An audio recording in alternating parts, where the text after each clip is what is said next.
కృపాధరణ సన్నిధి యేసయ్యా నా పెన్నిధి, కృప వెంబడి కృపను ఇచ్చే ఆయనే నా ప్రతినిధి.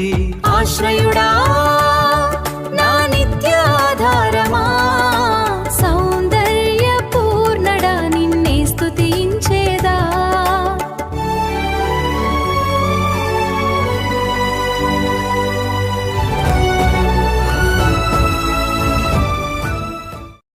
ఈ దినాంశము బల్లారాధన విలువ తెలుసా అనేటువంటి అంశాన్ని మనం ధ్యానించుకుందాం. కొరింథీయులకు రాసిన మొదటి పత్రిక 11వ అధ్యాయము 30వ వచనం ఒకసారి చదువుదామా. ఇందువలననే మీలో అనేకులు బలహీనులను రోగులునై ఉన్నారు, చాలా మంది నిద్రించుచున్నారు. చాలు. ఇక్కడ చెప్పబడినటువంటి మాట ఏంటంటే, ఇందువలననే మీలో అనేకులు బలహీనులను రోగులనై ఉన్నారు, చాలా మంది నిద్రించుచున్నారు. బల్ల ఆరాధన అంటే యేసుక్రీస్తు వారి యొక్క శరీరమును రక్తం. చెప్పండి ఏంటది? శరీరమును రక్తం. దేవునికి మహిమ కలుగును గాక. ఎందుకు ఆయన శరీరాన్ని ఇవ్వాలి? ఎందుకు ఆయన రక్తాన్ని మన కొరకు ఇవ్వాలి? మన పాపముల కొరకు, మనం చేసిన అతిక్రమముల కొరకు కదా. కానీ ఇక్కడ ఎందుకు ఈ మాట రాయబడి ఉంది? ఇందువలనే మీలో అనేకులు బలహీనులు, ఇంకా రోగులనై ఉన్నారు, తర్వాత చాలా మంది నిద్రించుతున్నారు. ఎందుకు నిద్రిస్తున్నారు అయ్యానంటే, చాలా మంది అనుకుంటుంటారు వాళ్ళ అవసాన కాలం వచ్చింది కాబట్టి చనిపోయారు, వాడు ఏదో తప్పు చేశాడు కాబట్టి వానికి రోగం వచ్చింది, లేదా వాడు ఏదో పాపం చేశాడు కాబట్టి వానికి రోగం వచ్చింది అని అంటారు. కొన్నిట్లో అది వాస్తవం అని చెప్పొచ్చు.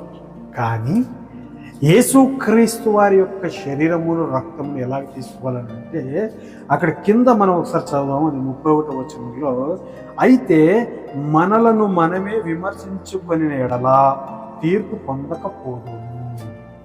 ఏం చేయాలి? ఈ శరీరమును రక్తమును తీసుకునేటప్పుడు ఏం చేయాలంటే మనలను మనమే విమర్శించుకోవాలి. విమర్శ ఎలా వస్తుంది? ఎదుటి వాళ్ళు చూపిస్తే విమర్శ, నువ్వు ఇది కాదు, ఇది కాదు, ఇది అని వేలెత్తి చూపిస్తారే, అది విమర్శ. అది మనకు మనం విమర్శ చేసుకుంటే, నేనేం చేస్తున్నాను? నేను ఒక క్రైస్తవుడనై ఉండి, ఒక బాప్తిస్మం తీసుకున్న వ్యక్తినై ఉండి, నేను క్రీస్తు శరీరములో క్రీస్తు రక్తంలో కడగబడిన వాడనై ఉండి, వింటున్నారా? హలో, మనము క్రీస్తు రక్తంలో కడిగబడిన వారమై ఉండి మనం ఏం చేస్తా ఉన్నాం? మనల్ని మనం పరీక్షించుకోవాలి. కొన్ని సందర్భాల్లో మనం అనుకోకుండానే పాపంలోకి పడిపోతూ ఉంటాం. అనుకోకుండానే ఇంకా మనం ఏం చేస్తూ ఉంటాం? అనుకోకుండానే మాట్లాడరాని మాట్లాడుతూ ఉంటాం. ఎందుకంటే మన నోటి మాట జాగ్రత్తగా ఉండాలని దేవుని వాక్యం సెలవిస్తుంది. మన ప్రవర్తన మంచిగా ఉండాలని దేవుని వాక్యం సెలవిస్తుంది. మన తలంపులు జాగ్రత్తగా చూసుకోవాలని దేవుని వాక్యం సెలవిస్తుంది. అందుకే అనేక సందర్భాల్లో భక్తులు అంటారు, ఆయన ఆజ్ఞ ఏమై ఉన్నది? ఒకరినొకడు ప్రేమించుకోమని ఉంది కదా. నిన్ను వలె నీ పొరుగు వారిని ప్రేమించు. ప్రేమిస్తే నువ్వు విమర్శ చెయ్యవు. అలాగని చెప్పేసి ఏం చేసినా ఏం మాట్లాడినా మనం వెనకడికి వేయాలా? కొన్ని సందర్భాల్లో హెచ్చరికలు చేయాల్సి వస్తుంది, కొన్ని సందర్భాల్లో సరిదిద్దాల్సి వస్తుంది, కొన్ని సందర్భాల్లో తప్పు మార్గంలో వెళ్తున్న వారిని చక్కనైన మార్గం నడిపించాల్సి వస్తుంది. వస్తుంది రాదా? వస్తుంది. అలాగ మరి ప్రేమ ఉంది కదా, అలాగే చేస్తారంటే వదిలేయచ్చు కదా అంటారు. కానీ దేవుని వాక్యం ఏమంటుందంటే, నువ్వు పొరుగు వాడిని ప్రేమిస్తే కొన్ని కప్పుతావు, ఇంకా కొన్ని హెచ్చరిక చేస్తావు. చేయాలా వద్ద హెచ్చరికలు? చేయాలి. ఎప్పుడు చేయాలంటే ఆ వ్యక్తి తప్పుడు మార్గంలో వెళ్తున్నప్పుడు మనం హెచ్చరిక చేస్తాం. ఎందువలన? ప్రేమ ఉన్నందువలననే. ఒకవేళ ద్వేషం ఉంటే ఆడు వెళ్ళిపోతున్నాడు, ఆడి మాట వెళ్ళిపోయి, వాడు తాగుతున్నాడా తాగి, వాడు తిరుగుతున్నాడా తిరగని. ద్వేషం ఉంటాయి, ఎందుకంటే వాడు బాగుపడడం ఇష్టం లేదు కదా, వాడు బాగుండడం ఇష్టం లేదు కదా. అది ప్రేమ ఉంటే అరే వాడు చెడిపోతున్నాడు, వాడు తప్పు దాగులు పెడుతున్నాడు చెప్పేసి మనం ఏం చేస్తామంటే హెచ్చరికలు చేసి మనం సహోదరుని ప్రేమిస్తాం. అలాగే నేను ఇక్కడ ఏమని రాయబడిందంటే, అనేక రోగులై ఉన్నారు ఈనాడు. అనేక మంది క్రైస్తవులుగా ఉండి కూడా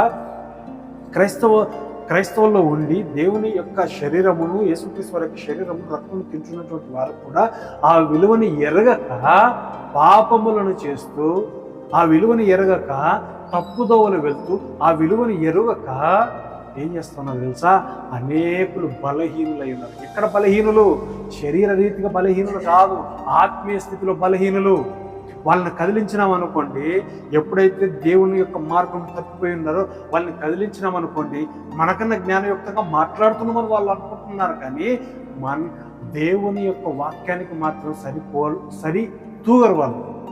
అంటారు వాళ్ళు, మేము మాకు అన్నీ తెలుసు, మేము అన్నీ చేసి వచ్చినాం, మేము అన్నీ చూసి నువ్వు నిన్నమని అంటారు. కానీ దేవుని వాక్యముని వారు ఏం చేస్తారంటే, ఎలా చెప్పాలంటే, ఇంకా వారికన్నా దైవ సేవకుల కన్నా ఇంకా అధికంగా మాట్లాడుతున్నాం అనుకుంటాం.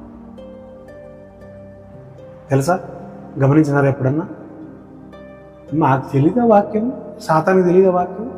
యేసుక్రీస్తు వారిని మభ్య పెట్టడానికి చూసేవాడు సాతాను.